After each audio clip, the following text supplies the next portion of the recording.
নমস্কার বন্ধুরা, গোপালের ভজনা চ্যানেলে আপনাদের স্বাগত জানাই। আজকে আমি আপনাদের সঙ্গে সাম্বার বানানোর রেসিপি শেয়ার করব। দেখুন, আমি এখানে বিভিন্ন রকমের সবজি কেটে নিয়েছি। ঘরে যা যা থাকে আপনার ইচ্ছে মতো সবজি অ্যাড করতে পারেন। এখানে গাজর, বিনস, টমেটো, পটল, মিষ্টি কুমড়ো, কোয়াশ, বাঁধাকপি, এখানে চিচিঙে ছিল। সবগুলো সবজি আমি একে একে দিয়ে দিচ্ছি। তো আপনারা নিজেদের পছন্দ মতো দিতে পারেন। আমার ঘরে এসবই ছিল, তো এগুলো আমি দিয়ে দিয়েছি। তো সবগুলো দিয়ে দিব, দিয়ে লাস্টে পেঁয়াজটাও আমি অ্যাড করব। করে এর সঙ্গে আমি এখানে ছোলার ডাল ভিজে রেখেছিলাম, ডালটা আমি দিয়ে দিয়েছি। এখানে রহর কালারের ডালটা ইউজ করা যায়, তো এটা দিয়ে দিলাম। দিয়ে এরপরে আমি স্বাদ মতন লবণ একটু দেব, একটু হলুদ, একটু লঙ্কার গুঁড়ো, এটা অপশনাল, আপনারা চাইলে দিতেও পারেন, নাও দিতে পারেন। এখানে আমার সাম্বার মশলা, সেটা দিয়ে দিলাম। দিয়ে এবারে আমি এক বাটি পরিমাণ জল ইউজ করলাম এখানে। এটাকে আমি এবার বয়েল হতে দেব। এবার গ্যাসের ফ্লেমটাকে অন করে দেব। এবার ঢাকনাটাকে বন্ধ করে দিচ্ছি। এবারে এটা দুটো সিটি পড়ুক, তারপরে আমরা আবার ফিরে আসছি। এবারে এদিকে গ্যাসে আরেকটি কড়া বসিয়ে গ্যাসের ফ্লেমটাকে জ্বালিয়ে কড়ায় একটু সর্ষের তেল দিয়ে দেব।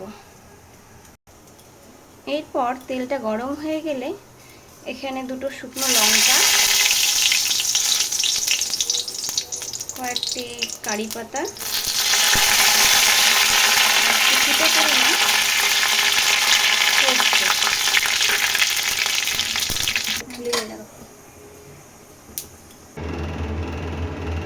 এবার এটা হয়ে গেছে।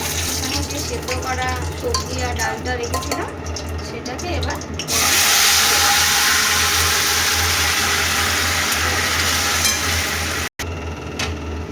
প্রয়োজনে একটু জল অ্যাড করবো।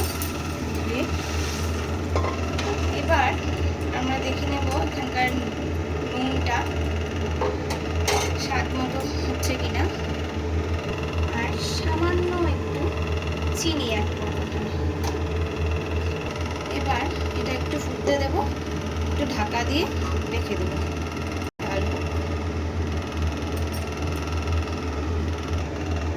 এবার আমি ঢাকনাটা তুললাম, দেখবো ঠিক আছে, সাম্বার প্রায় রেডি। এখন আমি সবজিগুলোকে ডাল চুটনির সাহায্য নিয়ে একটু স্ম্যাশ করে দেবো। সবজিগুলোকে পুরো গলিয়ে দেবো।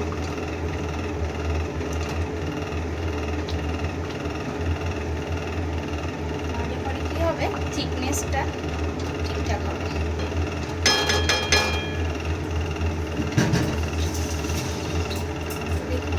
সাম্বার মোটামুটি রেডি।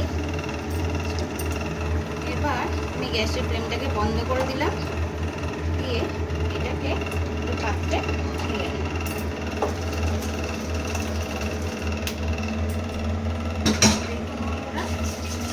আমাদের সাম্বার রেডি। এটা আপনারা গরম গরম ধোসা বাড়িতে বানাবেন, তার সঙ্গে পরিবেশন করবেন। নেক্সট ভিডিওতে ধোসা কিভাবে বানানো হয় সেটাও আপনাদের সঙ্গে আমি শেয়ার করব।